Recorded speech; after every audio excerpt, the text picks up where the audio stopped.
gives you something impossible and makes you suspend your disbelief and believe that it's real, and it completely changes everything. As an actor, I can say this, and I definitely think as a viewer as well, you believe it, you're in it. The characters you've created, they're human. You know, there is a side to most of these characters that you could go and actually appeal to. Just when you think you like someone, this is what they're capable of. Or just when you hate someone a hell of a lot, they do this act of generosity. It was just wonderful to sort of get more into Cersei and sort of reveal her inner self. He realises he has to do what he has to do to save people's lives, and he's now got a destiny as well. We've been lucky enough to actually cast it exactly the way we wanted to, and this is the best cast I've ever worked with. They never complain. That's because they're afraid of being killed off.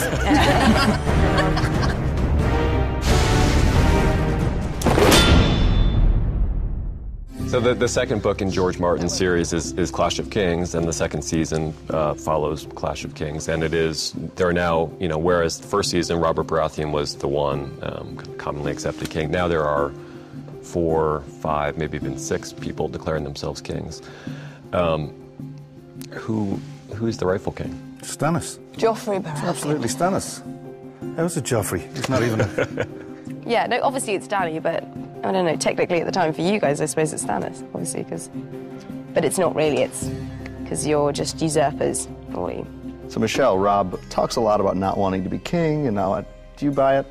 Do you really think, I think he's protesting a little bit much. Do you think he would like to sit in the Iron Throne? It's lovely to watch and have those scenes with Richard, because you see the natural progression as well of a young man taking on the mantle of authority. And I think the more he becomes used to it and the more success he has, the more confident he becomes and the more he wants to be king. In your mind, when you're playing Dany, why does she want to be queen? Why does she think she has the right to be queen? It's something people really question you on for the first time this season. Nobody ever asked why. It was just, it was what was. Because and now in this season, everybody's pushing you. Yeah. And they're asking you, well, why do you think? I think that it's something that she just can't control. It's something that is just, it's a destiny that she has. And it's so kind of shocking to her that it's ever going to be questioned, because it's like, if I had a choice, I wouldn't do this. I wouldn't go after this. I wouldn't be given the situation I've been given. I don't have a choice. It's been thrust upon me. She's being presented with arguments that she can't fight against. Dany is incredibly intelligent and strategic, and she's working out her game plan. So she's practically putting the crazy life she's had up until now into use. And I think that's what we see in season 2 for Dany. You sort of see her kind of trying to be taken seriously, because at the same time, like, she's got dragons. You'd think that no one would argue with her, but she's still a woman and she's still desperately trying to be taken seriously and trying to show that she's not just a kid. Well, you bring up a really interesting point, which is that she's trying to be taken seriously partly because she's a woman. I mean, how does that relate with Cersei in terms of, obviously, very different characters, very different storylines, but in terms of what she confronts as a woman in a world where women are second-class citizens? Well, Cersei's kind of obviously the 2 brothers, and she talks about it. She says, he was taught to fight, he was kind of given everything, and I was, sold and taught to smile. And I think her sort of first thought with Joffrey was, we're going to do it, do you know what I mean, with her powerful son, and now this has all turned into an absolute disaster, and she can't say it, because she's steered it.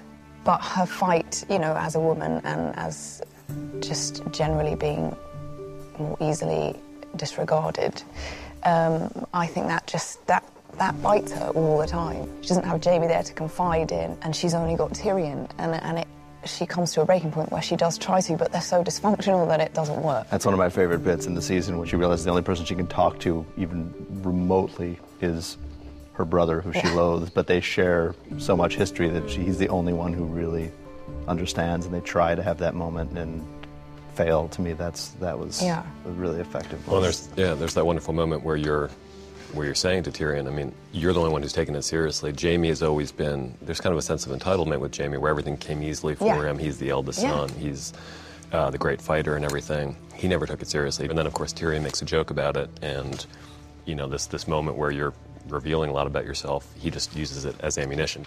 It's all fallen on me. As has Jaime repeatedly, according to Stannis Baratheon. Catelyn makes a decision to release the Kingslayer, the most valuable prisoner that her son has acquired, and doing it without his knowledge. Do you think it was the right decision?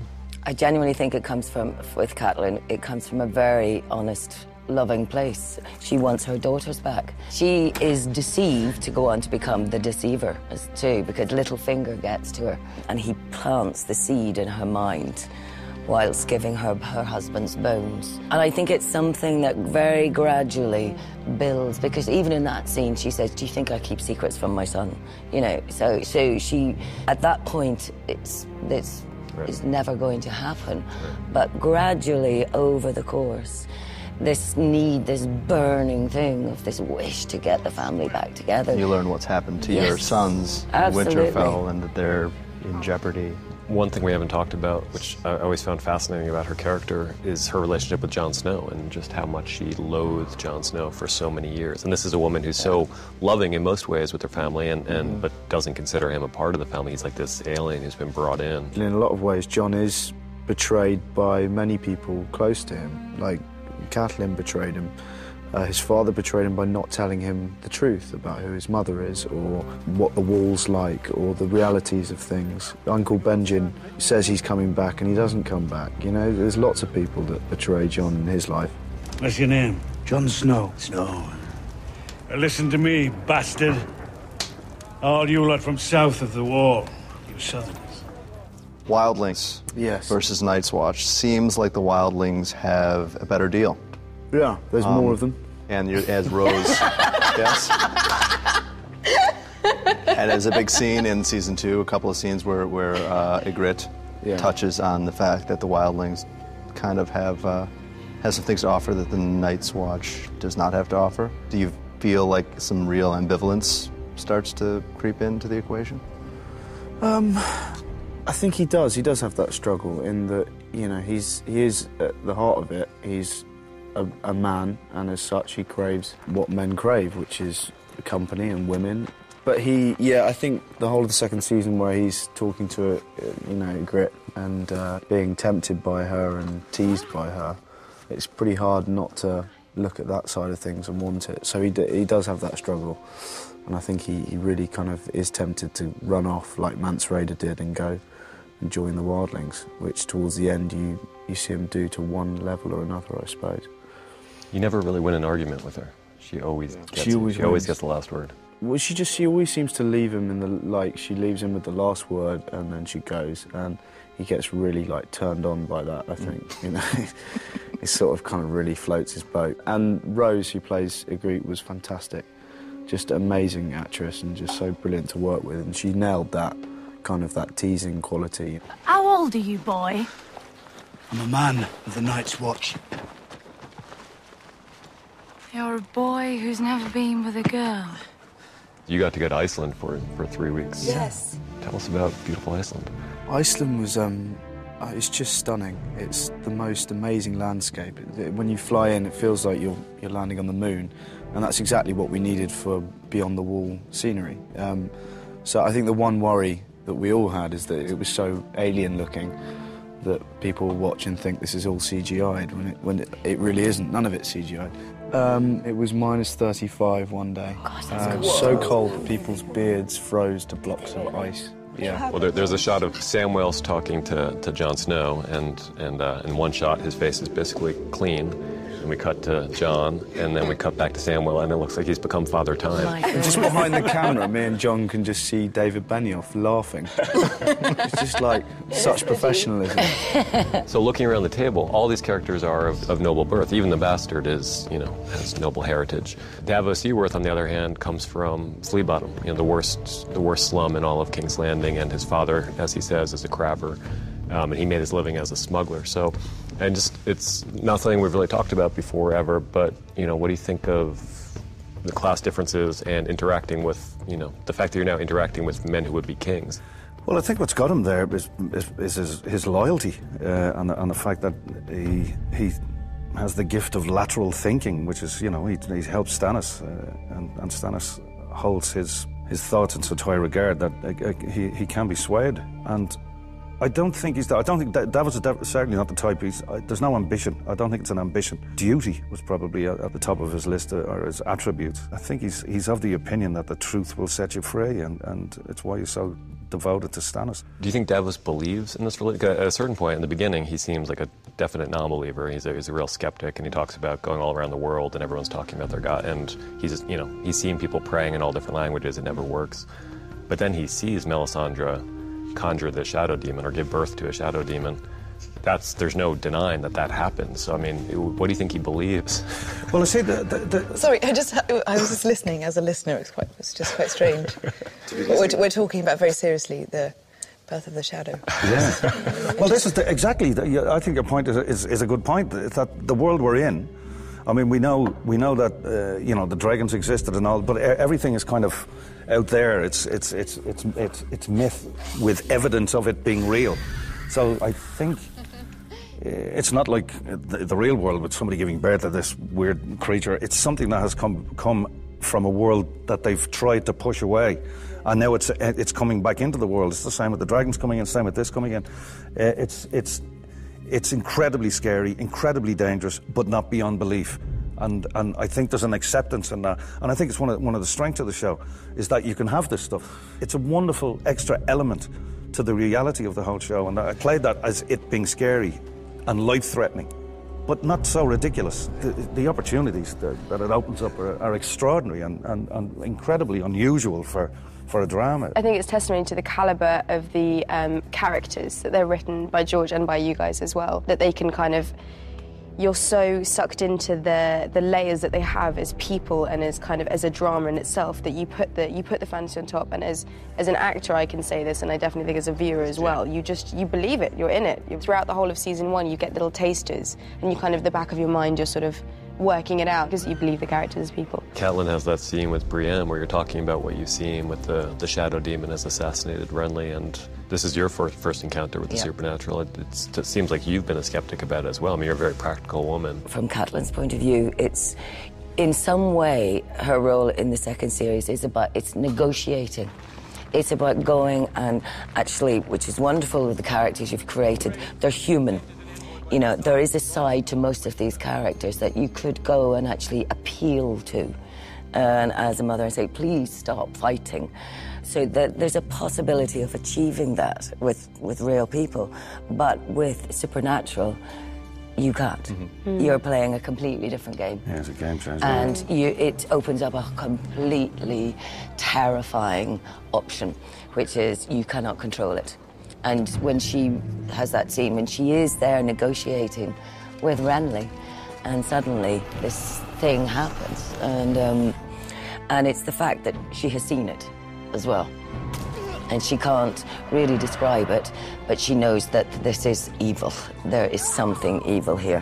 What's interesting is that all 4 characters, not Cersei, but the other 4 characters sitting at the table have encounters of one kind or another. You see a White Walker for the first time, and then just how that shades, I mean, everything about going beyond the wall. Yeah, that moment where he sees the White Walker picking up the child changes everything for Jon. Up until that point, he's ambitious, he wants to rise in the Night's Watch, and the minute he sees that and he sees this supernatural force, which is bigger than the wildlings and bigger than any kind of agenda he has, I think it does change him, and things get more serious. He realises he has to do what he has to do to save people's lives, and he's now got a destiny as well. It completely changes his mindset about what, after that moment, I think he gets very, very serious about what he has to do, and he stops being so selfish, maybe. He knows he's got a job at hand.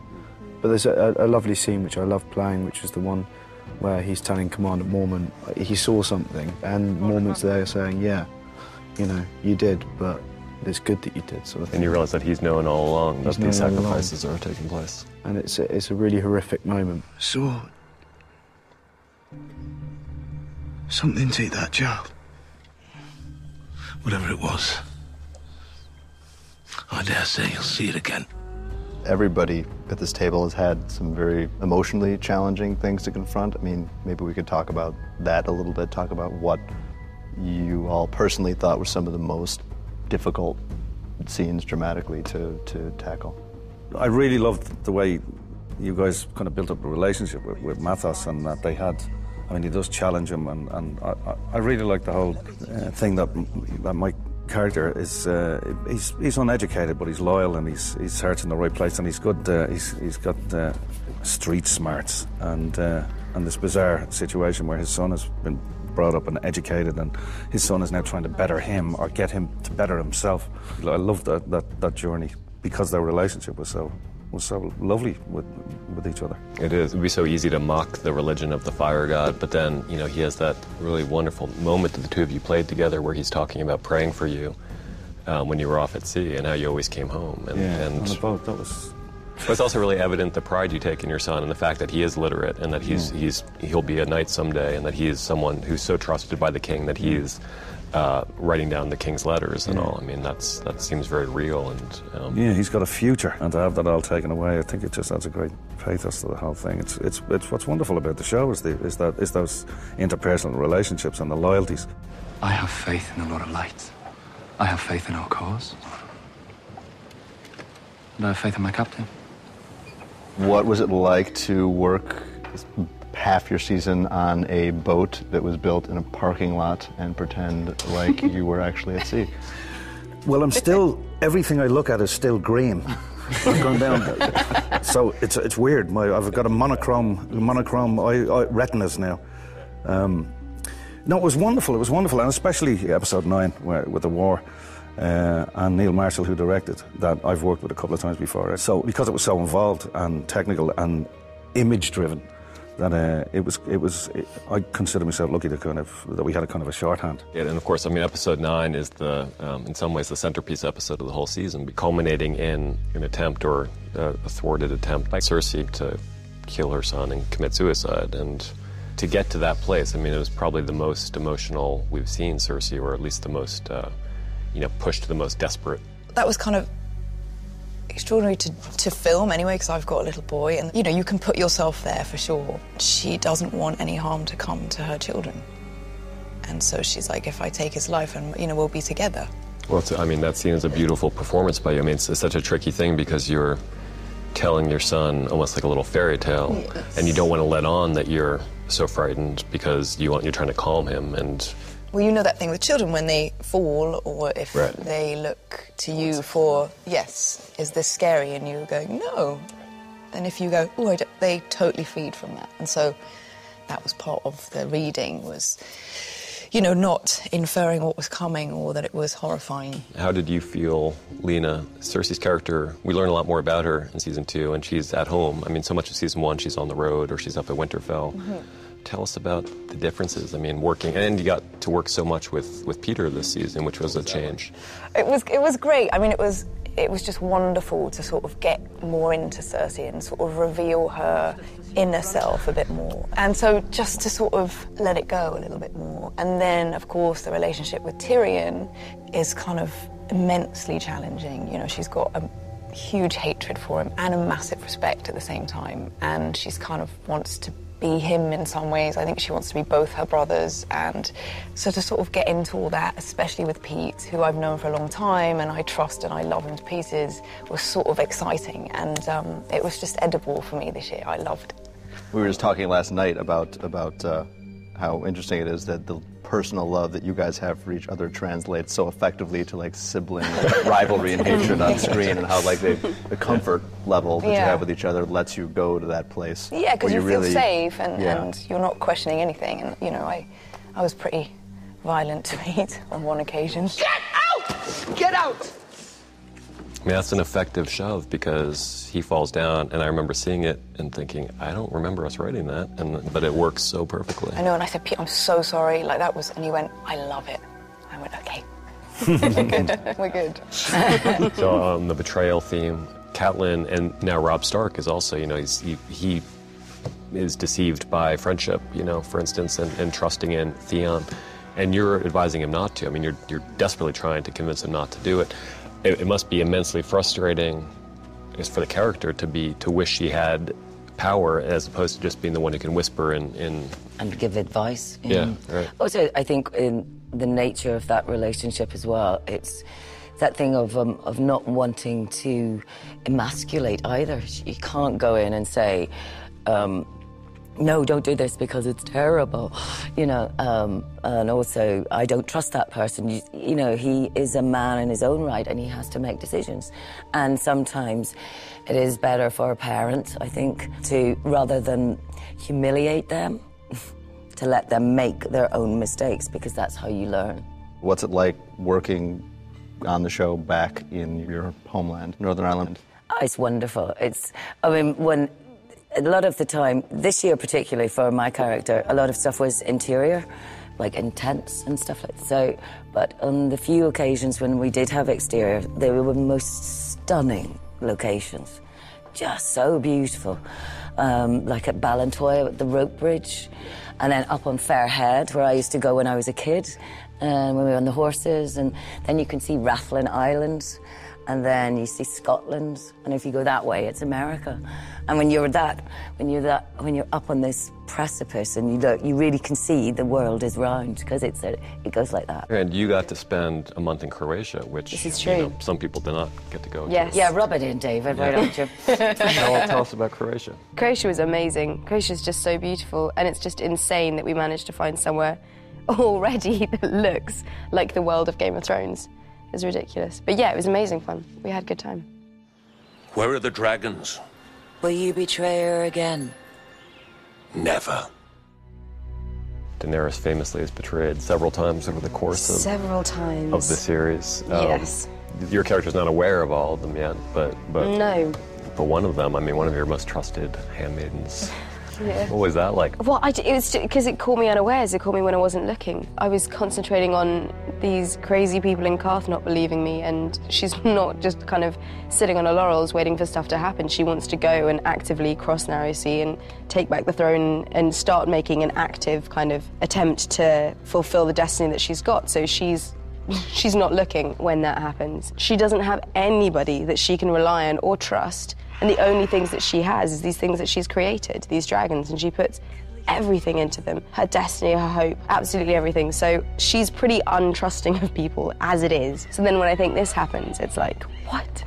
Yeah, I mean, you're saying about this isn't the life she would have chosen, it's just what she's been forced into. And, yeah. And it almost seems like her temptation in the House of the Undying, like the last temptation of Christ for Dany is, you know, being in a tent with Drogo, you know, her first love and her son, you know, like she could just stay there, like this is, exactly. And it all seems so real, but she can't. I mean, no, exactly, because she knows that at the same time as that being what she wants, it's not, because so much of who she is her destiny and is what she's been sort of placed to do. So it's like, I wouldn't be happy being here with the man I love and my unborn child.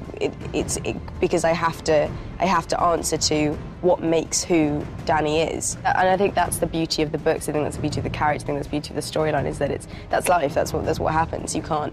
It's nothing is easy.